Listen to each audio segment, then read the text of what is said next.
Did you know that in a matter of milliseconds, people pick up subtle economic clues to assess someone's social class? That's exactly what you heard. While you're there worrying about whether you matched your bag with your shoes correctly, the world has already decided whether you have money or not. And you know what's most impressive? It's not the brand stamped on your clothes that's giving everything away about you. It's the details you can't even imagine. I'm Carol, and if you've made it this far, it's because you also believe that elegance isn't about spending a fortune, but about knowing exactly where to invest. If you want to transform your elegance into something truly profitable, subscribe to the channel, hit the bell, and leave that like. Because today we're going to talk about the 3 details that are sabotaging your look and how you can turn this game around using only intelligence and strategy. I'll tell you a story that happened to me recently. I was in a super important work meeting, one of those that can change your career, you know? There was a woman there who clearly earned very well, very expensive clothes, designer bag, everything matching perfectly. But there was a moment when she got up to get coffee, and I noticed something that completely changed my perception of her. The fabric of her blouse was making those horrible little balls on the back, you know? That thing that happens when the material is synthetic and low quality. And that's when I understood something that can revolutionize your wardrobe. It's not the price of the piece that matters. It's the invisible quality signals that your look is sending to the world. This woman was sending a contradictory message without even knowing it. The front was screaming, "I have money," but the back was whispering, "But I don't know how to invest properly." Because here's the truth no one tells you. The highest status indicator is shown through a perfectly cut and fitted piece. The use of natural and expensive fabrics. And you don't need to be rich to achieve this. You need to be smart. The first detail that's revealing your social class is the fit of your clothes. You know that feeling when you see someone on the street and think, "Wow, how elegant." It's not the clothes themselves. It's how they fall on the person's body. Well-fitted clothing completely transforms your appearance. But poorly fitted clothing, even if it's designer, makes you look like you're wearing someone else's clothes. I learned this the hard way. I remember a time when I bought everything in the size I thought was mine, without trying it on properly, without adjusting anything. Result? I looked like a teenager wearing her mother's clothes. That's when I started to understand that a $50 piece that's well-fitted is worth much more than a $500 piece that's poorly cut. And here's the secret that changed my life. You don't need an expensive tailor to solve this. You need a trusted seamstress in your neighborhood. That lady who adjusts school uniforms can also completely transform your professional appearance. The difference is that now you'll arrive there with a plan, not in desperation. But Carol, how do I know if my clothes are well-fitted? I'll give you 3 infallible signs. First, the shoulders have to fall exactly where your shoulders end, not before or after. Second, the sleeve of a shirt or blazer has to show about 2 centimeters of the shirt cuff underneath. And third, the hem of the pants has to lightly touch the shoe, creating a subtle break. Now let's move to the second detail that's sabotaging your look: fabric quality. And I'm not talking about buying only silk and linen. I'm talking about understanding the difference between a fabric that enhances and one that depreciates your image. Have you ever noticed how some clothes look old after one wash? This happens because they're made with low-quality synthetic fibers that haven't been treated properly. Modest pieces, well-fitted and appropriate for the occasion, made from fine and natural fabrics, are signs of the upper class. Here's a golden tip I learned by observing truly elegant women. They prefer to have fewer pieces, but of better quality. Because they know it's better to have 5 blouses that last 5 years than to have 15 that look horrible after 3 months. But how do you identify good fabric without spending a fortune? First, run your hand over the piece. Good fabric has weight, has body, it's neither too smooth nor too rough. Second, look at the composition. Cotton, linen, wool, and silk are your friends. Polyester can be accepted if it's good quality and mixed with natural fibers. And third, test the transparency. Very transparent fabrics, besides being inappropriate, are usually low quality. And can I give you a tip that few people know? Some national brands have better fabrics than many famous imported ones. It's a matter of researching, touching, comparing. Don't be swayed just by the name on the label. The third detail, and perhaps the most important, is the finishing. You know when you see a piece of clothing and it looks like it was made especially for that person?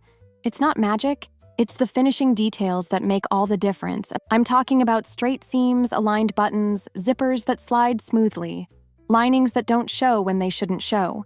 These are the little things that separate well-made clothing from just any clothing. And here's an interesting observation I made recently. Women who really understand elegance pay more attention to details than to trends. While everyone is chasing the latest fashion color like the powder pink that dominated the 2025 runways, they're investing in perfect finishes. How can you apply this in practice? Before buying any piece, do this checklist. Check if all seams are straight and without loose threads. Test all buttons and zippers. See if the lining is well placed and if the hem is level. It might seem like an obsession, but these are the details that will make you stand out positively in the crowd.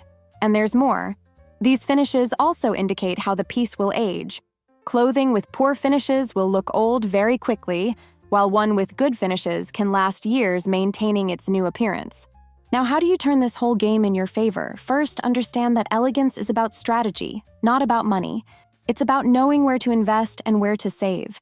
It's about understanding that 3 well-chosen pieces are worth more than an entire wardrobe of mediocre items.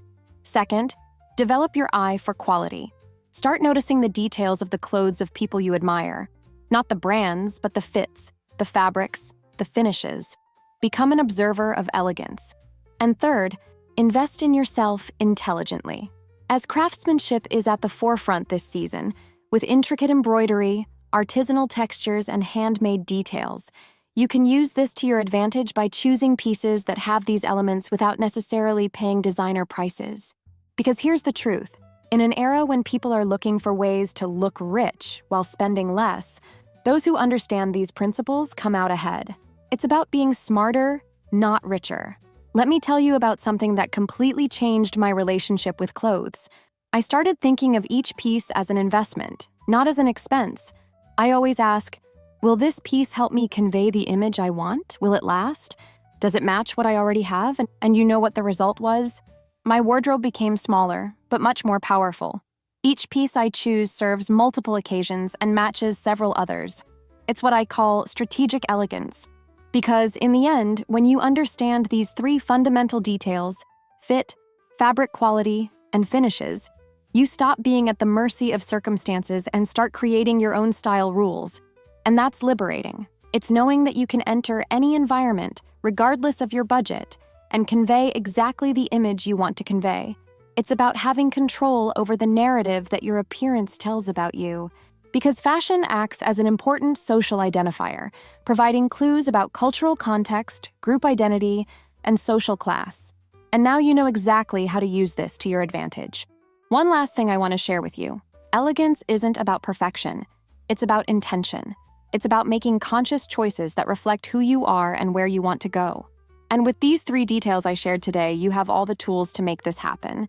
And speaking of tools, if you have the dream of traveling the world while maintaining all this elegance we talked about today, I have something special for you.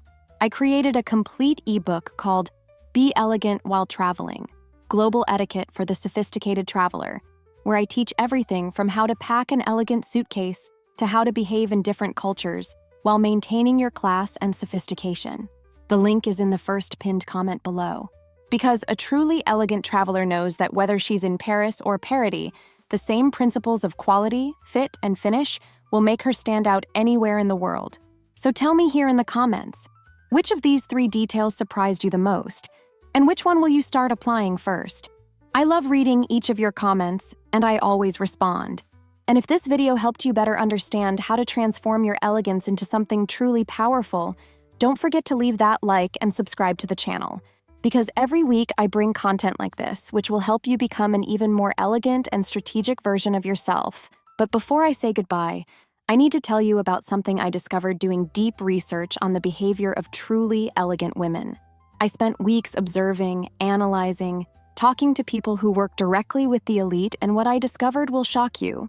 There's a 4th detail I haven't mentioned yet, and it's so subtle that most people don't even realize they're being judged by it.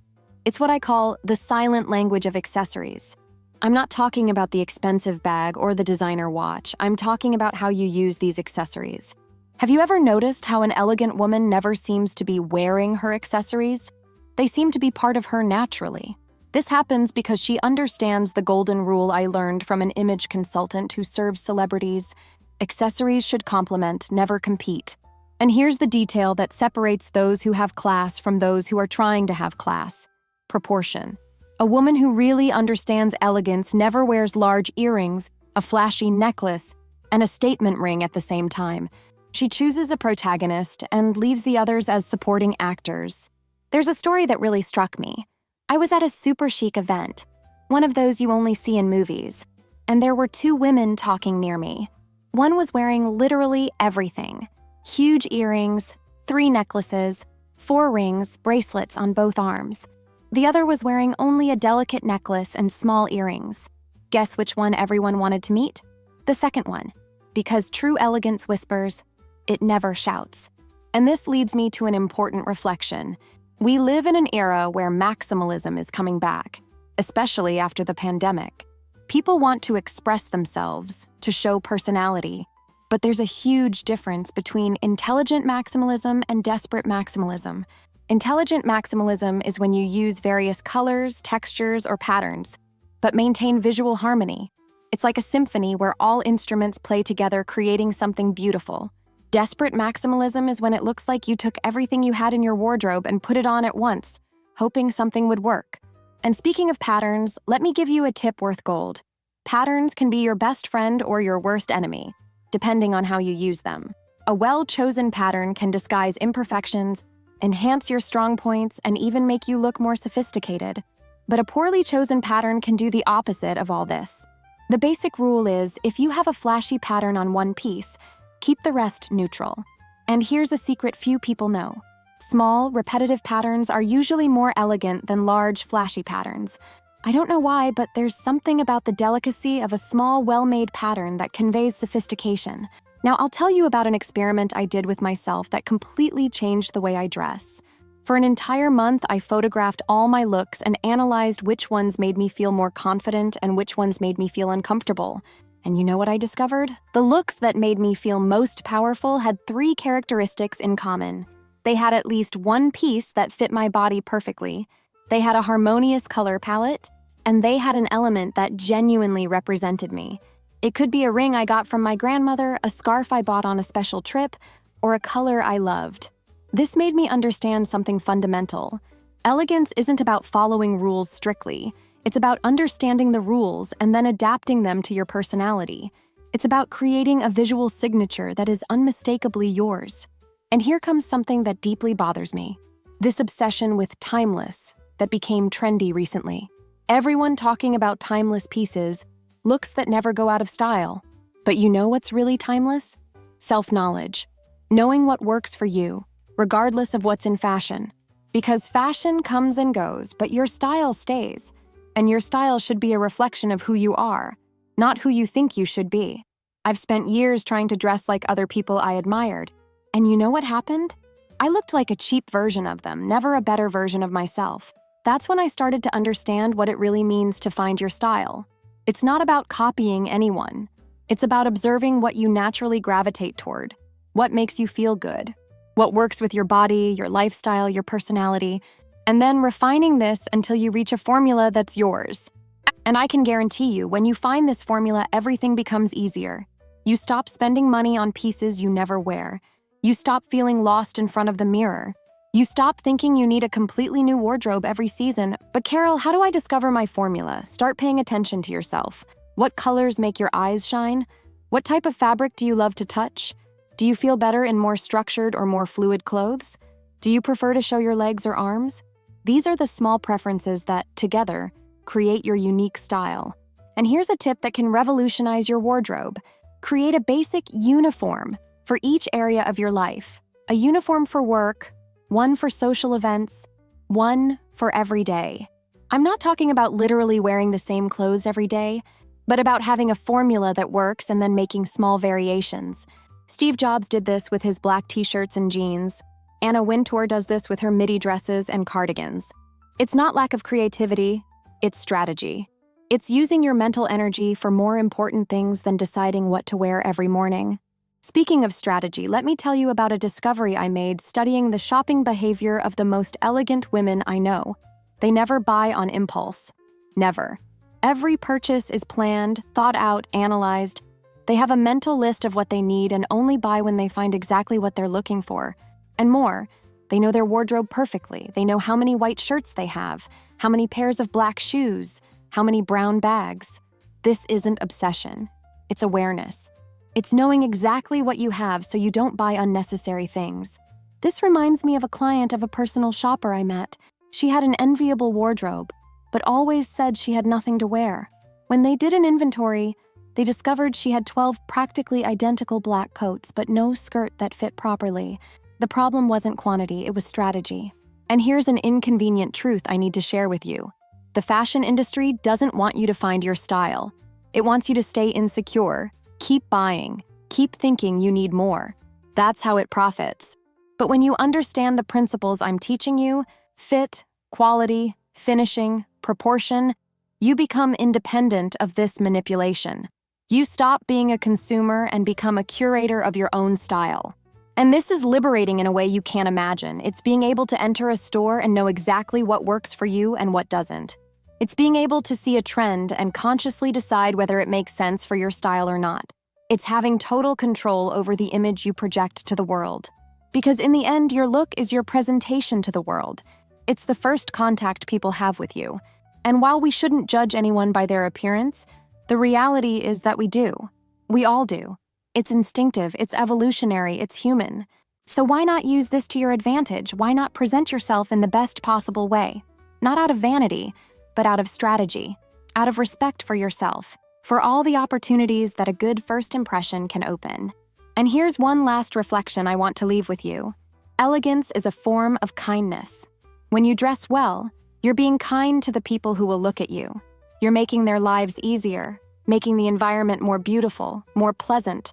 This doesn't mean you have to dress to please others. It means you can dress for yourself in a way that's also a gift to those around you. It's finding that balance between authenticity and consideration. And if you've made it this far, if you've listened to everything I've shared with you, it's because you're really committed to your evolution. It's because you understand that elegance is much more than beautiful clothes. It's a way of being in the world, a way of relating to yourself and others. So now I want to know from you, what was the most important insight you had watching this video? What will you change first in your look? And mainly, how will you use everything you learned today to create an even more powerful version of yourself? Tell me in the comments because I love following each of your journeys.